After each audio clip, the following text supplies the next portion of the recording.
Pomówimy o tym, co ciekawego wydarzyło się w świecie kina, w świecie filmu w ostatnich kilkunastu godzinach. Więc między innymi pomówimy dzisiaj o trzeciej części filmu Tyler Rake, bo już, że tak powiem, w drodze. Śmierć nadejdzie dziś. Znowuż trzecia część cyklu, a także trzecia część, oczywiście, że tak. Trzecia część filmu 28 lat później i kilka słów na temat Cilliyana Murphy'ego. Więc nie przedłużam, oczywiście, bo nie ma po co i zaczynamy. Zaczniemy oczywiście od 28 lat później. Cillian Murphy 28 lat później, nie tak, no zobaczymy jak to będzie. Jest to artykuł World of Real. Mam jedną złą, jedną niezłą i jedną dobrą wiadomość dla miłośników 28 dni później i Cilliyana Murphy'ego.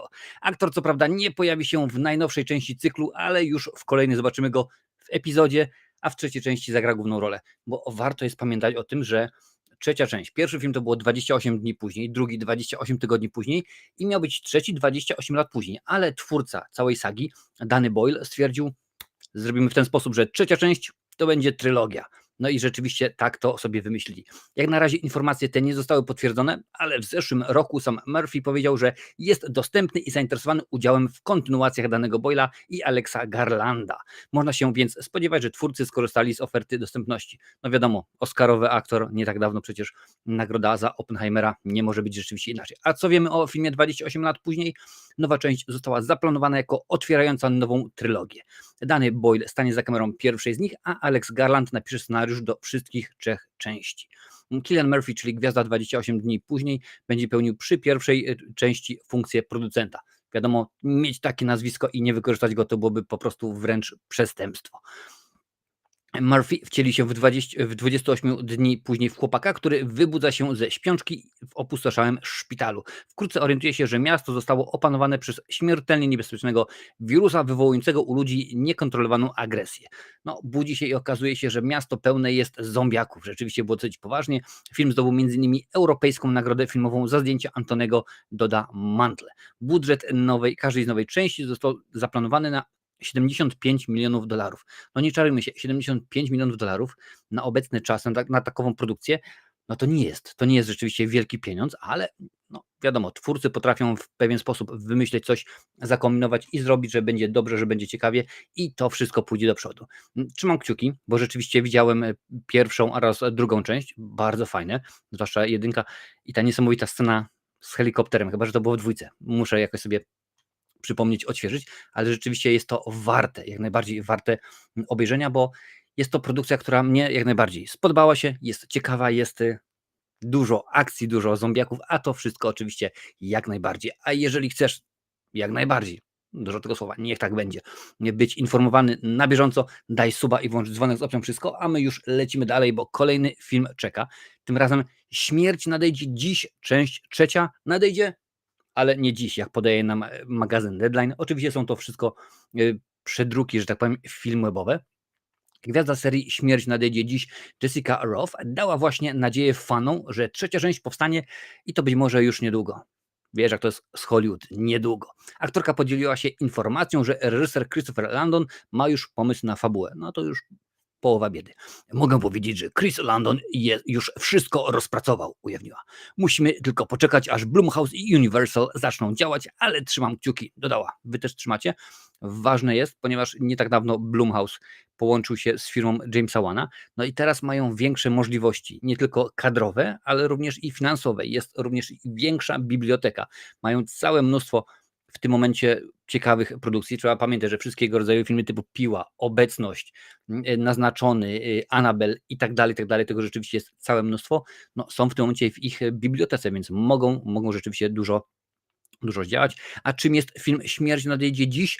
Pierwsza część Śmierć nadejdzie dziś w reżyserii Christophera Landona okazała się w 2017 roku. Historia opowiada o studentce, która każdego dnia na nowo budzi się w dniu swojej śmierci. Za każdym razem odkrywa niezwykle szczegół zabójstwa, aż w końcu dowiaduje się, kto zrobił to i dlaczego. No i pamiętam, że ten film obejrzałem, ponieważ jeden z widzów poprosił mnie o to, mówi: stary, obejrzyj, zobacz, warto. No i okazało się, że jak najbardziej jest to fajnie zrobiony fajnie zrobiony film, dobre kino, dużo się w nim dzieje. Może to nie jest za bardzo straszak, przynajmniej druga część, no to już w ogóle w innym kierunku podążamy i całkowicie co innego chcemy, ale pierwsza część rzeczywiście była warta obejrzenia. Taki dzień świstaka, powiedzmy, z przymrużeniem oka, gdzie no codziennie, czy chcesz tego, czy nie, umierasz. No więc rzeczywiście tak to jest. Czekam na trzecią część, bardzo chcę zobaczyć. I chyba dzisiejszy odcinek stoi bardzo pod znakiem trylogii i pod znakiem właściwie trzeciej części, bo w tym mowa o filmie Tyler Rake 3. Jak najbardziej teraz Chris Hemsworth, ale Tyler Rake 3 w drodze. Joe Russo pisze scenariusz, podaje nam po raz wtóry magazyn Deadline. Plany na realizację trzeciej części Tylera Rake'a Netflix ujawnił zaledwie dzień po premierze Tylera Rake'a 2. Zarówno pierwsza, jak i druga część są zrecenzowane, recenzje na kanale można zobaczyć. Od tamtego czasu jednak, czyli czerwca 23, nie podano więcej szczegółów. Każda informacja jest więc póki co na wagę złota. Kilka dni temu sam Joe Russo, czyli współreżyser m.in. Avengers Końca Gry oraz autor fabuły dwóch pierwszych Tylerów Rake'ów, ujawnił, że napisze scenariusz również trzeciej części. No i to mi rzeczywiście się bardzo podoba, bo jeżeli sobie przypomnimy, że panowie od A do Z rzeczywiście zrobili jedynkę i dwójkę, a tutaj cała paka jest, cała ekipa, no wiadomo, że jest Chris Hemsworth, z którym panowie przy Avengerach pracowali, bo to jest Thor, no ale jest szansa, że będzie jeszcze i jeszcze lepiej. Oto co ujawnił. Tak w tej chwili nad nim pracujemy. Zastanawiamy się nad powrotem Sama Hargrave'a w roli reżysera.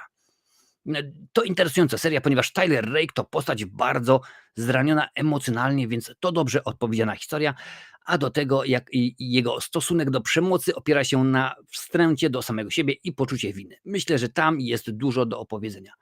Zdecydowanie tak, zdecydowanie się z tym muszę zgodzić, bo jest to stare, dobre kino akcji Zabili go i uciekł. Jeżeli wychowałaś się, albo przynajmniej pamiętasz właśnie filmy typu Rambo, Cobra, Commando, Predator i tak dalej, oczywiście te wszystkie filmy z Arnoldem, Stevenem Seagalem czy Sylwestrem Stallone, no to dokładnie wiesz, czego się można po tym filmie spodziewać.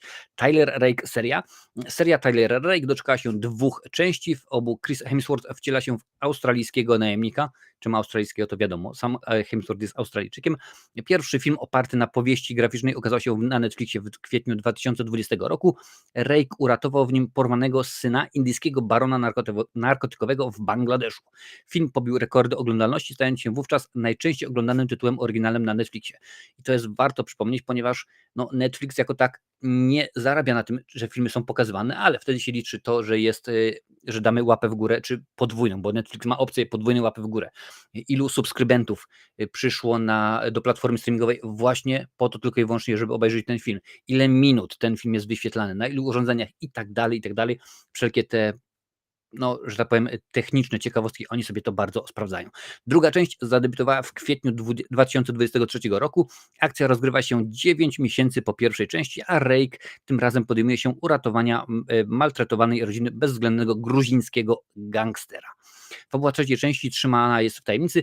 Oczekuje się jednak, że na ekranie powróci Idris Elba, po tym jak pojawił się w kontynuacji. No i rzeczywiście Idris Elba pojawił się, mamy oczywiście zostawioną bramę floriańską, bramę brandenburską do tego, ażeby można było do trójki wskoczyć, zrobić ją, zobaczyć. No oczywiście, że tak. Teraz kto z nich nie kręci filmu po to, ażeby można było zrobić kontynuację albo multiversum, uniwersum?